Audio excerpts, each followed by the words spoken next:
हरिओम। क्या आप भी यही सोचते हैं कि योग सिर्फ कठिन आसन करना और शरीर को मोड़ना है? क्या योग केवल बुजुर्गों के लिए है या फिर वजन कम करने का एक तरीका है? अगर आपके मन में ये सभी सवाल हैं तो आज का ये वीडियो सिर्फ आपके लिए है। आज हम जानने वाले हैं योग वास्तव में क्या है, योग की शुरुआत कैसे हुई, योग के प्रकार कौन कौन से हैं, योग करने के क्या क्या फायदे हैं, और अगर आप बिल्कुल बिगिनर हैं तो योग की शुरुआत कैसे करें। इस वीडियो को अंत तक जरूर देखिए क्योंकि आज के बाद योग को देखने का नजरिया आपके लिए बिल्कुल बदल जाएगा। तो सबसे पहले हम बात करते हैं योग क्या है। योग शब्द संस्कृत के युज धातु से लिया गया है जिसका अर्थ है जोड़ना या मिलाना। लेकिन क्या जोड़ना? योग केवल शरीर को ही नहीं जोड़ता, योग जोड़ता है शरीर को मन से, मन को आत्मा से और आत्मा को प्रकृति से। यही योग का वास्तविक अर्थ है। आज की तेज जिंदगी में हमारा शरीर एक जगह होता है और मन कहीं दूसरी जगह होता है। हम काम यहाँ करते हैं लेकिन हमारी सोच कहीं और ही होती है। यही सारी चीजें तनाव, चिंता और मानसिक अशांति का कारण बनती हैं। दरअसल योग हमें वर्तमान में जीना सिखाता है, यानी जहाँ शरीर वहाँ मन भी हो। यही है योग। और अगर हम बात करें योग के इतिहास के बारे में तो योग हजारों साल पुरानी एक भारतीय परंपरा है। ऋषि मुनियों ने कई हजार सालों तक ध्यान और साधना करके योग की खोज की। महर्षि पतंजलि ने योग को व्यवस्थित रूप दिया। महर्षि पतंजलि ने योग सूत्र लिखे जिसमें 195 सूत्र हैं। उन्होंने उस योग सूत्र में बताया कि योगश्चित्त वृत्ति निरोधः, अर्थात मन के चंचलता को रोकना ही योग है। आज पूरी दुनिया योग को अपना रही है। 21 जून को हर साल योगा इंटरनेशनल डे मनाया जाता है। लेकिन याद रखिए, योग केवल एक दिन का कार्यक्रम नहीं, यह एक जीवन शैली है। अब हम जानते हैं कि योग और एक्सरसाइज में क्या अंतर है। बहुत लोग पूछते हैं कि योग और जिम में क्या फर्क है, हम योग करें या जिम करें। तो आइए मैं समझाता हूँ आपको। जिम मुख्य रूप से शरीर की मांसपेशियों को मजबूत बनाता है, लेकिन योग शरीर, मन, सांस, भावनाएं और सोच, इन सभी पर एक साथ काम करता है। जिम में ऊर्जा खत्म होती है लेकिन योग में ऊर्जा बनती है। जिम शरीर को फिट बनाता है, योग शरीर के साथ साथ मन को भी स्वस्थ रखता है। इसका मतलब ये नहीं कि जिम गलत है, दोनों ही सही हैं, लेकिन योग एक संपूर्ण जीवन शैली है। अब हम जानते हैं योग के कितने अंग हैं।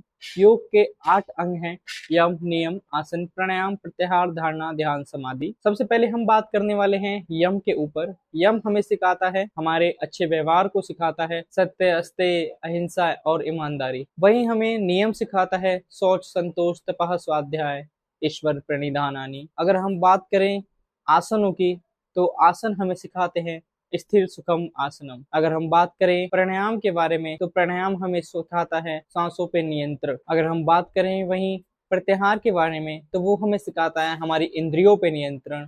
और अगर हम बात करें धारणा के बारे में तो वो हमें सिखाता है एक जगह पर मन को टिकाना। वहीं हम ध्यान की बात करें तो ध्यान हमें सिखाता है लगातार अपनी एकाग्रता को एक जगह बनाए रख। और अगर हम बात करें समाधि के बारे में तो समाधि पूर्ण शांति और आत्मज्ञान की अवस्था है। यही है असली योग, सिर्फ आसन ही नहीं। अगर अब हम बात करते हैं योग के कितने प्रकार हैं तो सबसे पहला प्रकार है हठ योग, जिसको आज की डेट में सबसे ज्यादा लोकप्रिय मिल रही है। बिगनर्स के लिए ये सबसे अच्छा है और इसको बेहतर माना गया है। फिर हम बात करेंगे राजयोग के बारे में जो कि आधारित है ध्यान और मानसिक शांति पर। फिर हम बात करेंगे कर्म योग के बारे में जो कि आधारित है बिना स्वार्थ के कार्य करना। वहीं हम बात करें ज्ञान योग के बारे में तो वह हमें सिखाता है ज्ञान और आत्मचिंतन के मार्ग। और हम बात करें भक्ति योग के बारे में तो भक्ति योग हमें सिखाता है हमारे ईश्वर, हमारे इष्ट के प्रति प्रेम और समर्पण का भाव। वहीं हम अगर बात करें कुंडलिनी योग के बारे में तो वो हमें सिखाता है ऊर्जा जागरण पर आधारित। और हम बात करें अष्टांग योग के बारे में तो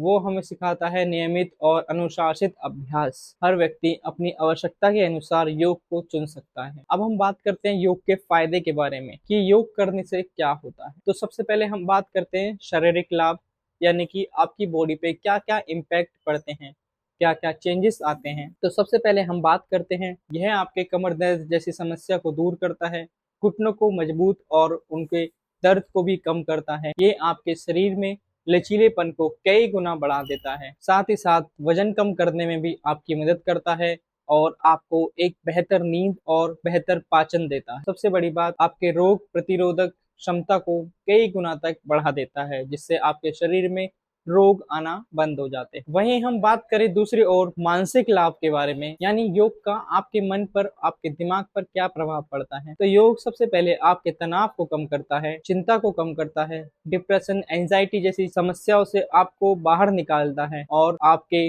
आत्मविश्वास को बढ़ाकर ध्यान में आपकी एकाग्रता को मजबूत करता है, आपकी मदद करता है। अगर हम बात करें इसके भावनात्मक लाभों के बारे में, तो यह आपके सबसे पहले गुस्से को कम करता है, आपके धैर्य को बढ़ाता है, आपकी सोचने की क्षमता को बढ़ाता है, जिससे आपके सकारात्मक विचार आते हैं और आपके रिश्ते मजबूत हो। अब हम बात करें कि जो लोग बिगिनर्स हैं वो योग कैसे शुरू करें। अगर आज तक आपने कभी योग नहीं किया है तो घबराइए मत, बस इन बातों का ख्याल रखें कि सबसे पहले सुबह खाली पेट योग करें, आरामदायक कपड़े पहने और धीरे धीरे से शुरुआत करें। कभी भी शरीर पर जोर न डालें और हमेशा अपनी सांसों पर अपना नियंत्रण और ध्यान रखें। रोज केवल 15 से 20 मिनट तक अभ्यास करें, उसके बाद धीरे धीरे अभ्यास को बढ़ाएं। आप अपनी शुरुआत इन कुछ अभ्यासों से कर सकते हो, जैसे गहरी श्वास, ब्रीथिंग प्रैक्टिस, ताड़ासन, वृक्षासन, भुजंगासन, वज्रासन और शवासन। उसके बाद अंत में 5 मिनट ध्यान प्राणायाम आप कर सकते हैं, लेकिन ध्यान रखें कंसिस्टेंसी सबसे जरूरी चीज है। अगर आप लगातार अभ्यास नहीं करते तो आपके शरीर में जो ऊर्जा आपको प्राप्त होने वाली है वो नहीं हो पाएगी, आपका फोकस और आपके अंदर योग करने के लिए जो विश्वास आने वाला है वो नहीं आ पाएगा। साथ ही साथ ध्यान रखिए इन कुछ गलतियों का जो कि योग करते समय आप करते हो। सबसे पहले जल्दी परिणाम की उम्मीद बिल्कुल ना करें। योग सभी पहलुओं पे धीरे धीरे काम करता है और उनको मजबूत बनाता है। और कभी भी दूसरे की नकल करके योग ना करें कि अगर वो एडवांस आसन कर रहे हैं तो आपको भी एडवांस आसन करने हैं। अपनी क्षमता के अनुसार हमेशा करें। शरीर पर कभी भी अपनी क्षमता के अनुसार से ज्यादा जोर ना डालें और कभी भी लंबे समय तक अपनी सांसों को नहीं रोक कर रखना। और कभी भी खाना खाने के बाद योग बिल्कुल ना करें, वरना आप बीमार पड़ सकते हो। साथ ही साथ नियमित अभ्यास जरूर करें। तो साथियों, योग केवल एक्सरसाइज ही नहीं, यह एक जीवन शैली भी है जो आपको जीवन जीना सिखाता है। यह आपके शरीर, मन और आत्मा को संतुलित करता है। अगर आप केवल रोज 20 मिनट से लेकर 40-45 मिनट तक योग करते हो तो आने वाले दिनों में आपका शरीर, मन और आत्मा, साथ ही साथ आपके सोचने की शक्ति कई गुना मजबूत और बढ़ जाएगी। याद रखिए, योग का लक्ष्य केवल आपके शरीर को फिट करना ही नहीं, शांत मन और आपके जीवन को स्वस्थ रखना भी है। तो आज ही शुरुआत कीजिए, क्योंकि सही समय कभी आता नहीं है, वो लाना पड़ता है। अगर आपको ये वीडियो पसंद आई हो तो वीडियो को लाइक और चैनल को सब्सक्राइब जरूर करें। हमारी इस वीडियो को अपने दूसरे दोस्तों के साथ शेयर जरूर करें, जिससे वो भी योग के प्रति प्रभावित हों और योग करें।